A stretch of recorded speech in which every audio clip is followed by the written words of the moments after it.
తెలుగు చలనచిత్ర పరిశ్రమ లేదా టాలీవుడ్ నేడు ప్రాంతీయ సరిహద్దులు దాటి ప్రపంచవ్యాప్తంగా సంచలనం సృష్టిస్తోంది.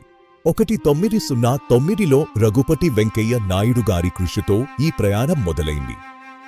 1921లో వచ్చిన భీష్మ ప్రతిజ్ఞ మన మొదటి నిడివి చిత్రం. 1932లో వచ్చిన భక్త ప్రహ్లాద తెలుగులో మొదటి తాకీ చిత్రం. ఇది తెలుగు సినిమా గమనాన్ని మార్చేసింది. 50 మరియు 60వ దశకాలు టాలీవుడ్ స్వర్ణయుగం. ఎన్టీఆర్ మరియు ఏఎన్ఆర్ వంటి లెజెండ్స్ అద్భుతమైన చిత్రాలను అందించారు. క్రమంగా చిత్ర పరిశ్రమ హైదరాబాద్కు మారింది. ఇక్కడ ప్రపంచంలోనే అతిపెద్ద film city Ramoji film city ఏర్పడింది. నేడు రాజమౌళి గారి బాహుబలి మరియు ఆర్ఆర్ఆర్ చిత్రాలు ఆస్కార్ వరకు వెళ్లి తెలుగు ఖ్యాతిని ప్రపంచవ్యాప్తం చేశాయి. ప్రాంతీయ స్థాయి నుండి ప్రపంచ స్థాయికి ఎదిగిన మన తెలుగు సినిమా ప్రయాణం ఒక అద్భుతమైన కావ్యం. జై టాలీవుడ్.